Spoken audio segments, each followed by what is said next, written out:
अर्चना और सिमरन दो सगी बहनें थीं। दोनों बहनें गरीब घर से थीं, इसलिए उनके माता पिता ने अच्छा रिश्ता मिलते ही उनकी शादी दो सगे भाइयों से एक ही दिन कर दी। शादी के अगले दिन से ही दोनों बहनों ने घर की सारी जिम्मेदारियां संभाल ली। दीदी, मैं बहुत खुश हूँ कि हम दोनों बहनों की शादी एक ही घर में हुई। हम पहले भी साथ रहते थे और अब भी हमेशा साथ रहेंगे। हाँ मेरी छोटी बहन, हम दोनों को कोई अलग नहीं कर सकता। दोनों बहनें सारा काम एक साथ खुशी खुशी करती और एक दूसरे से खूब बातें करती। उन्हें एक साथ हंसता खेलता देख एक रोज उनकी सास कुंती देवी सोचने लगी, ये तो मुझसे बहुत बड़ी गलती हो गई जो दो बहनों को बहू बनाकर घर ले आई। जब देखो तब खुसुर फुसुर करती रहती हैं। ऐसे ही कुछ महीने बीते। फिर एक रोज सिमरन अपनी बड़ी बहन से, दीदी आज अमन जी की ऑफिस पार्टी है, इसलिए मैं इनके साथ जा रही हूँ, तो आप आज घर का काम अकेले ही संभाल लेना। ठीक है, तुम चिंता मत करो और पार्टी एंजॉय करना। उसके जाने के बाद कुंती देवी ने देखा रसोई में ढेर सारे गंदे बर्तन पड़े हैं। उसके लिए यही सही वक्त था दोनों बहनों में दरार डालने का। वो बड़ी बहू के पास गई और कहने लगी, अरे बड़ी बहू, देख तो सिमरन सारे बर्तन ऐसे ही छोड़कर गई है, अब तुझे ही धोने पड़ेंगे।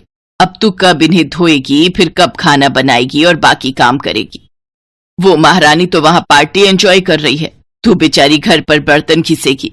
अरे वो चाहती तो तुझे भी साथ ले जा सकती थी। माँ जी, वो देवर जी के साथ उनकी ऑफिस पार्टी में गई है, भला वहाँ मेरा क्या काम। हाँ हाँ, चल उसकी तरफदारी करना बंद कर अब और काम पर लग जा। इसी तरह कुंती देवी की बातों को दोनों बहनें एक कान से सुनती और दूसरे से निकालती। ऐसे ही समय बीता। फिर एक रोज अमन की नौकरी चली गई। 3 महीने हो गए लेकिन कहीं भी अमन को नौकरी नहीं मिली और घर का सारा भार अकेले बड़े बेटे अशोक पर ही आ गया। फिर एक दिन सिमरन अर्चना के पास आई और कहने लगी, दीदी मेरा शैम्पू खत्म हो गया है, क्या मुझे कुछ पैसे मिल सकते हैं शैम्पू लाने के लिए। सिमरन, तुम मेरे शैम्पू से बाल धो लो, मेरे पास अब पैसे बचते ही कहाँ हैं, सारा पैसा तो घर खर्च में लग जाता है।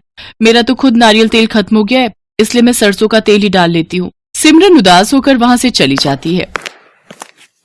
फिर कुंती देवी अर्चना से कहती हैं, मेरा बड़ा बेटा बेचारा अकेला पिस रहा है और इस महारानी को शैम्पू चाहिए।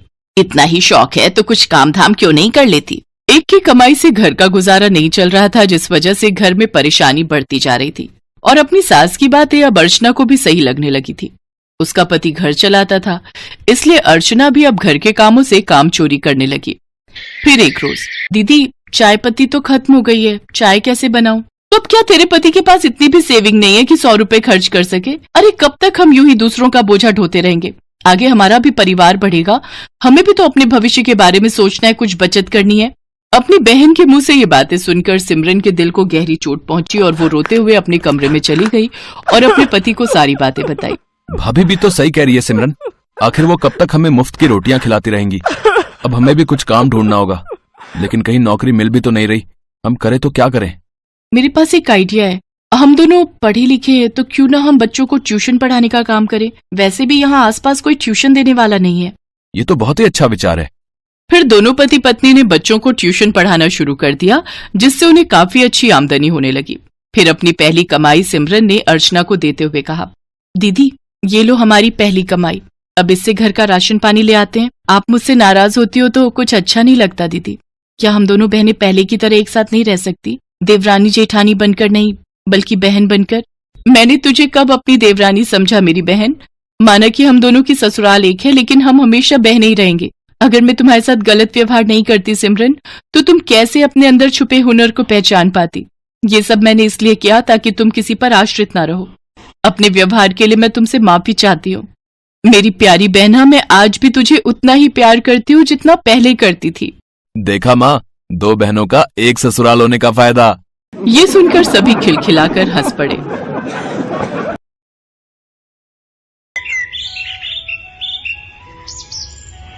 बेलापुर गांव में हरीश और रेनू अपनी बेटी सपना के साथ रहते थे। हरीश दिहाड़ी मजदूरी का काम करता था, जबकि रेनू लोगों के घरों में साफ सफाई और खाना बनाने का काम करती थी। बड़ी मिन्नतों के बाद उनको औलाद का सुख प्राप्त हुआ था, लेकिन अपनी गरीबी की मजबूरी और बेटी के सपने पूरे करने के लिए वो दोनों काम करते, जिस वजह से सपना को घर में अकेले ही रहना पड़ता था। सपना सारा दिन मिट्टी में खेलती रहती, जिस वजह से एक दिन उसको बुखार आ गया। रेनू जैसे ही काम पर जाने से पहले सपना को गले लगाने के लिए आगे बढ़ती है तो वो देखती है कि वो काफी गर्म है। रेनू उसके माथे पर हाथ लगाती है तो उसका माथा काफी गर्म होता है।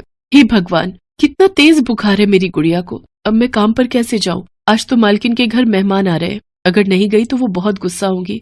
फिर भी एक बार फोन करके छुट्टी मांग कर देखती हूँ। फिर वो अपनी मालकिन को फोन लगाती है। हेलो मालकिन, मैं रेनू बोल रही हूँ। दरअसल मेरी बिटिया सपना को बहुत तेज बुखार है, तो क्या आज मैं छुट्टी ले सकती हूँ? देखो रेनू, अगर तुम्हें परमानेंट छुट्टी चाहिए तो साफ साफ कहो। यूं रोज रोज छुट्टी लेने के लिए नए नए बहाने मत बनाओ। अगर काम पर आना है तो अभी आओ, नहीं तो अपना हिसाब ले जाओ। तुम जैसी काम वाली और भी बहुत मिल जाएंगी। नहीं नहीं मालकिन, मैं अभी आती हूँ, आप मुझे काम से मत निकालो। रेनू सपना का पेट पालने की खातिर उसे दवाई देकर बुखार में तपता छोड़कर काम पर चली जाती है। काम पर पहुंचने के बाद मालकिन उससे पूछती है, क्या सचमुच तेरी बेटी को बुखार है या तेरा छुट्टी का मन था? मालकिन, कौन सी माँ छुट्टी लेने के लिए अपनी बच्ची की बीमारी का झूठा बहाना बनाएगी? सचमुच में मेरी लाडो को बहुत तेज बुखार है। आज आप मेरी जल्दी छुट्टी कर देना। नहीं नहीं, सुबह से मुझे मेरे बेटे रोहन की तबीयत भी कुछ ठीक नहीं लग रही है, तो मुझे उसका ध्यान रखना है। और आज घर में कुछ मेहमान भी आ रहे हैं, तो उनके खाने की तैयारी भी तुम्हें ही करनी है। मेरी भी मजबूरी समझिए मालकिन। मैं काम पर आ तो गई हूँ, पर मेरा मन, मेरा सारा ध्यान मेरी बच्ची की ओर ही है। बस बस, अब रोना बंद करो और साफ सफाई में लग जाओ। बेचारी रेनू आंखों में आंसू, मन में उदासी और चेहरे पर चिंता लिए काम में लग जाती है। और दूसरी तरफ मालकिन बेड पर बैठी अपने बेटे रोहन को अपनी गोद में लिटाकर टीवी देख रही होती है। ऐसे ही 20 साल बीत जाते हैं। सपना और रोहन दोनों ही बड़े हो गए। जब भी रेनू लोगों के घरों में काम करने जाती तो सपना को बहुत बुरा लगता। इसीलिए वो अपनी पढ़ाई के साथ साथ एक मॉल के शोरूम में सेल्स गर्ल की नौकरी करने लगी। एक दिन रोहन अपने दोस्तों के साथ मॉल में शॉपिंग करने आता है और वो रेनू को पहचान लेता है। शायद मैंने तुम्हें कहीं देखा है। अरे याद आया, तुम तो वही हमारी नौकरानी, क्या नाम है उसका? हाँ याद आया, रेनू, उसकी बेटी हो ना? जी वो सर। अरे बस, अब इतना क्या नाटक कर रही है? अच्छा, वैसे तेरी माँ है बहुत मेहनती, सारा काम बड़ी लगन और मेहनत से करती है। वैसे तू यहाँ कपड़े बेचने का काम करती है, चलो बढ़िया है। वैसे भी एक काम वाली के बच्चे इससे ज्यादा कर भी क्या सकते हैं। अच्छा लिसन, अगर तुम्हें कोई काम चाहिए हो तो बस बता देना। वैसे भी तुम्हारी माँ बूढ़ी हो चली है, तो उनके बाद हम तुम्हें काम पर रख लेंगे। रोहन अपने सभी दोस्तों के सामने उसका खूब मजाक उड़ाता है, लेकिन सपना खामोश रहती है। इसके बाद वो वहां से चला जाता है। सपना दिन भर नौकरी करती और रात को जागकर पढ़ाई, और उधर रोहन सारा दिन मस्ती करता और रात को दोस्तों के साथ ड्रिंक और पार्टीज। एक दिन रेनू अंजना के घर काम कर रही होती है कि तभी अंजना मेहरा रोहन को कहती है, रोहन, ये सब क्या है? तुम दिन भर दोस्तों के साथ मटर गश्ती करते हो और रात को पार्टी। तुम अपनी स्टडीज पर बिल्कुल भी ध्यान नहीं दे रहे हो। ऐसा कब तक चलेगा बेटा? ओहो मम्मा प्लीज, अब आप फिर से ना लेक्चर देना शुरू मत कर देना। हम अमीर लोग हैं, अमीर, हमारे अपने शौक हैं। अगर हम अभी अपनी लाइफ एंजॉय नहीं करेंगे तो कब करेंगे? और स्टडीज और कमाने के लिए तो सारी उम्र पड़ी है ना, यही तो टाइम है हमारा एंजॉय करने का। और वैसे भी मुझे नौकरी शौकरी में कोई इंटरेस्ट नहीं है। मैं तो अपना बिजनेस करूंगा, बिजनेस, और उसके लिए मुझे आपसे पैसों की जरूरत होगी। अरे इस रेनू की बेटी को देख, दिन रात पढ़ाई भी करती है और साथ में नौकरी करके अपना और अपने परिवार का पेट भी पाल रही है, और अपने माँ बाबा का भी कितना ध्यान रखती है। मम्मा प्लीज यार, मैं कोई कामवाली का बेटा नहीं हूँ, मुझे पैसों की जरूरत है, मुझे पैसे दो। रोहन लड़ झगड़ कर अपनी माँ से पैसे ले जाता है और दिन रात पार्टीज करता है। उधर सपना और भी कड़ी मेहनत करती है, और नतीजा ये हुआ कि वो खुद का एक एप्लीकेशन सॉफ्टवेयर डेवलप करती है जो बाद में एक डिजिटल कंपनी में बदल जाता है। सपना ने लोन लेकर खुद की डिजिटल कंपनी स्टार्ट कर दी और 2 साल के अंदर ही सारा लोन चुकता करने के बाद अपना एक बड़ा सा बंगला, कार और घर में काम करने के लिए नौकर रख लिए। अब तो रेनू और उसके बाबा बस आराम ही करते। वहीं दूसरी तरफ रोहन अपने बिजनेस में खूब पैसे लगाता है, लेकिन काम पर बिल्कुल भी ध्यान न देकर पार्टीज में बिजी रहता है, जिसका नतीजा ये होता है कि उसकी कंपनी घाटे में जाने लगती है और उसको बचाने के लिए वो अपनी माँ से और पैसे मांगता है। माँ मुझे और पैसों की जरूरत है। रोहन, मैं तुझे पहले ही 60 लाख रुपए दे चुकी हूँ। जानता हूँ माँ, लेकिन कंपनी लॉस में जा रही है और उसे पटरी में लाने के लिए हमें और पैसा लगाना होगा। लेकिन मेरे पास अब पैसे नहीं है तुम्हें देने के लिए। माँ, मैं इस घर के बेस पर बैंक से लोन ले लेता हूँ। अंजना भी रोहन की बातों में आ जाती है और अपने घर को गिरवी रख देती है और बैंक से मिले पैसे रोहन को दे देती है। फिर अंजना को पता चलता है कि रोहन सारा पैसा सट्टे में लगा रहा होता है और वो सारा पैसा हार जाता है। एक दिन रेनू अपनी बेटी के साथ मालकिन के घर आती है, तभी अंजना और रोहन आपस में बात कर रहे होते हैं।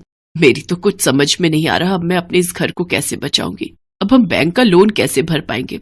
तुम्हारे पास तो कोई नौकरी भी नहीं है, रेनू और सपना उनकी सारी बातें सुन लेती है। रेनू अंजना से कहती है, मालकिन ये लीजिए मिठाई, मेरी बेटी की मेहनत की वजह से इसने तो मेरे दिन ही बदल दिए। भगवान किसी को घमंड ना करवाए, क्योंकि सबके दिन एक जैसे नहीं रहते हैं।